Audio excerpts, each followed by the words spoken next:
with breaking news. This is Cape News. We're following breaking news in southeast Wichita this morning. KAKE's Abby Ray is on scene after Sedgwick County Dispatch says a child was seriously injured in a shooting. Abby, you've been there for over an hour. What do we know so far? Well, if you're headed out the door to kick off your holiday weekend early, Frank's here with a little bit of what you can expect. Frank, how's it looking today? Yeah. More questions for League 42 in Wichita surrounding the known hiring of a sex offender as a coach for the youth baseball group, which is legal under Kansas law. Timothy Flores Jr. coached youth baseball with League 42 for more than a decade, despite being a registered sex offender. Court records show Flores pleaded guilty to 3 counts of indecent liberties with a 14-year-old in 2002. State Representative Susan Estes says right now in Kansas, sex offenders register with the KBI multiple times each year, but being labeled a sex offender does not stop them from legally being around children. In fact, once their parole ends, their restrictions usually ends as well. They're free to go a lot of places that the public has no idea they're there. And the public has no idea that they need to be extra vigilant in places that should be safe. We need to make sure that nobody who has been a sexual offender has any responsibility over any children anytime. Estes says she and Senator Kelly Warren, a Republican from Johnson County, proposed a bill that would have banned sex offenders from attending school activities or going on school property, but it didn't make it out of the House. Estes says she'd like to see that bill reworked to address situations like what happened with League 42 or propose it as a separate bill. Wichita Public Schools is reporting that talks with the teachers union have reached an impasse.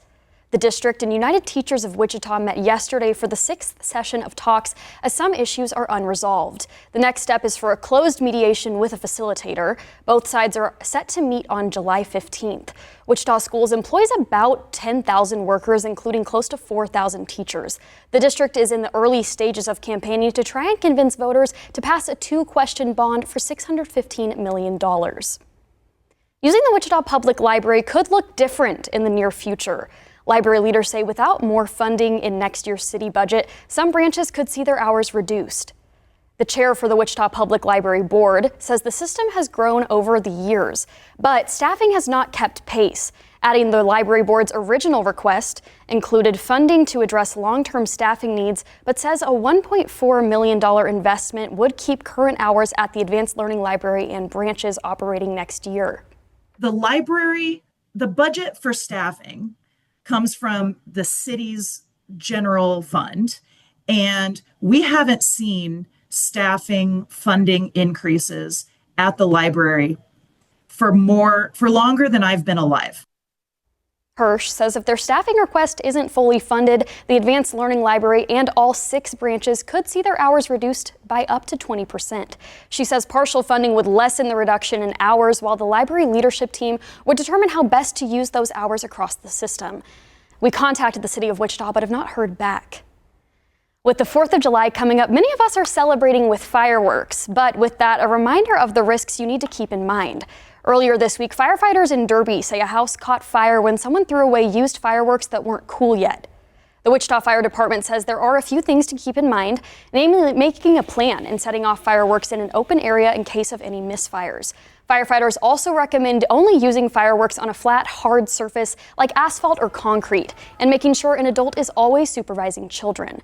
Officials add one of the most important safety steps is keeping a bucket of water or a hose nearby. Used fireworks can reignite if they're not properly soaked before being thrown away. Even though that the fire or the item has been shot off, it still has those box sets of fireworks have still are cardboard and paper, which are combustible material that can still be smoldering inside and can cause fires.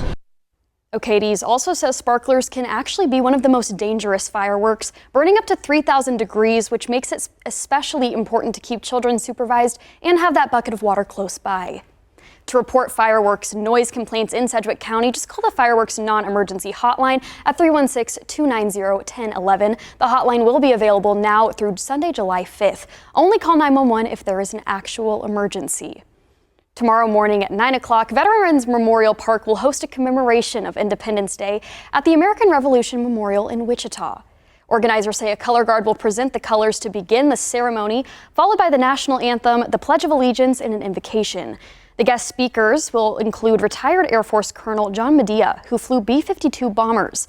Following the speech in a bugle rendition of Amazing Grace, the U.S. Marine Corps League Rifle Detail will fire a 3-volley salute, and the ceremony will conclude with the sounding of taps. The commemoration is open to the public, but limited seating will be provided, so guests may want to bring their own lawn chairs. Campers hoping to stay at a popular Kansas lake may have to find a new spot due to flooding concerns. Wichita police are looking for a thief. Caught on camera, how you can help find him, coming up on our Crime Stoppers.